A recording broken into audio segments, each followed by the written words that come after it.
Magandang umaga po sa lahat. Another day, another chicken vlog. At ngayon nga po ay tayo po ay magme-maintenance ng ating kulungan. Ito po yung bubong ng ating kulungan na napansin natin nung lumakas ang ulan, may mga parting tumutulo. Kaya ngayon po lalagyan po natin ng sealant. Yan. Nandito po tayo, nasa ano po tayo, meron po tayong hagdan na tinututungan. Bali, ito pong ating kulungan is mag 3 years and a half na. Ginawa ko po to is 2023 pa.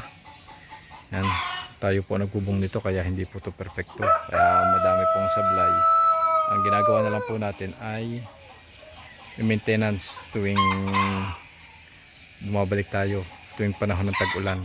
Kaya yan po, makikita nyo meron po tayong 1 litro dito ng sealant.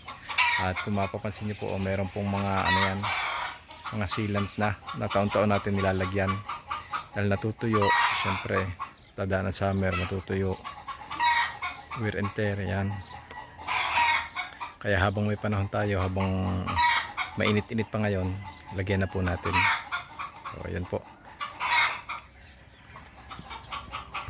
So yan na po mga kaibigan, lahat po ng abot ng ating mahiwagang stick ay atin na po nalagyan. Kahit po yung mga parteng hindi pa natulo, nilagyan na rin na po natin para in case hindi na po natin po problemahin pag biglang lumabas ulit ang ulan. So yan na po muna ang ating gagawin dito sa ating bubong, tapos tingnan natin ang ating mga manok. So itong guys, yung ating isang Brahma roux na nakuha doon sa ating kaibigan. Kagabi po nagtimbang dahil gusto nating malaman kung okay ba ang ating feeding program o kaya nagko-convert ba yung feeds sa timbang ng ating mga manok, para malaman natin kung hindi tayo lugi sa patuka at nasasayang yung ating ipinapatuka. Dahil kung patuka lang tayo ng patuka at hindi naman lumalaki o tumataas yung timbang ng ating mga manok, ibig sabihin may problema po tayo, or kailangan natin magpurga, or may sakit yung ating manok, or hindi tama yung pinapakain natin sa ating mga manok. Kaya gawain po natin dito sa ating backyard na every 2 weeks i-monitor yung timbang ng ating mga alaga. So ayan nga po, siya po ay tumitimbang ng 3.340 C1. At nung dumating po siya dito ay siya po ay tumitimbang ng 3.1 dahil tamad po siyang kumain. Stag pa po siya, nakakasta po siya, kaya hindi po siya kumain.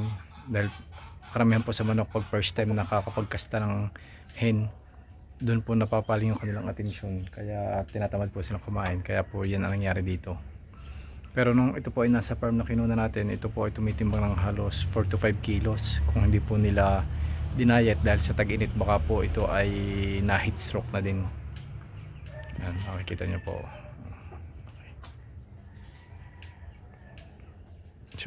Siya po ay blue cuckoo. Yan. Naman pong ating dalawang lights ay magto 2 months sa 11. Atin din po silang tinimbang kagabi, at yung raw natin po ay 970 grams at yung hen naman po ay 757 or 67 grams. Yan po. At unlipids pa rin po tayo. Yan, sinasamahan po natin ng corn grits ang ating patuka. Lalo na ngayon taglamig, mainit po sa katawan ng manok natin yung corn grits. Yan. Sana po ay lumaki sila ng ayos. Ito naman po yan, sina-chiki ang ating tatlong BPR. Hindi po natin sila natimbang kagabi dahil umaambon din po kagabi eh. Yan. Yan po si Chiki.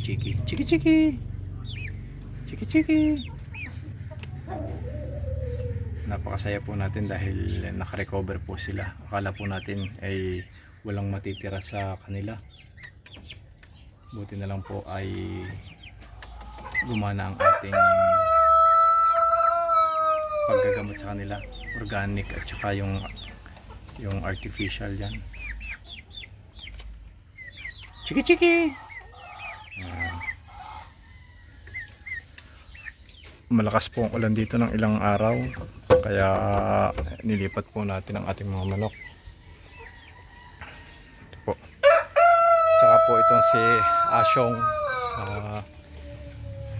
awa po ng Diyos ay yan, malakas na po siyang kumain, nakarecover, nawala na po yung kanyang halak-halak.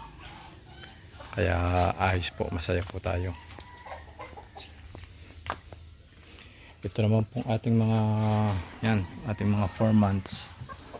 Ito po, ayan. Ay atin din pong pinurga ng isang araw. Tingnan po ninyo. Oh, ayan po ang ating ano. Ang pinakamalaki po sa magkakapatid ay po yun nakahapon. Yun po, yung blue na yun. Ang pinakamalaki po sa kanila. Sunod po ito. Ayan yung puti na yan. Tapos yung nasa likod. Ang pinakamaliit po itong isa. Nagpalit na po tayo ng feeds. Dati po ay Integra 2000, ngayon po ay 2.5 na dahil 4 months na po sila.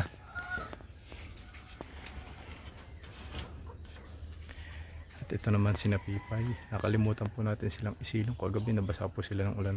Pipay! Krrrk! Yan po, Pipay. Krrrk! Lumabas po si Pipay. Buti na lang natuyo-tuyo na po sila ngayon. Nabasa po sila ng ulan. Nakalimutan ko po silang ipasok kagabi. Buti na lang po at mahina. Hindi katulad ng isang araw na sobrang lakas. Ito po, tingnan nyo. Itong ating Aratilis, matakaw po sina Pipay nito. Pipay! Yan po, takaw nilang tatlo.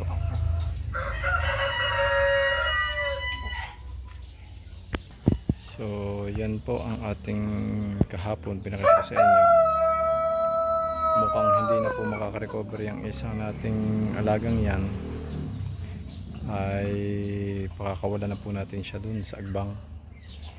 Tapos ito rin pong dalawa nating Red Island, mukhang hindi rin po makaka-survive. Kaya tingnan po natin mamayang hapon. Pag magandang panahon, tapon na rin na po natin sila. So yan po muna ang ating update for today. Maraming salamat po.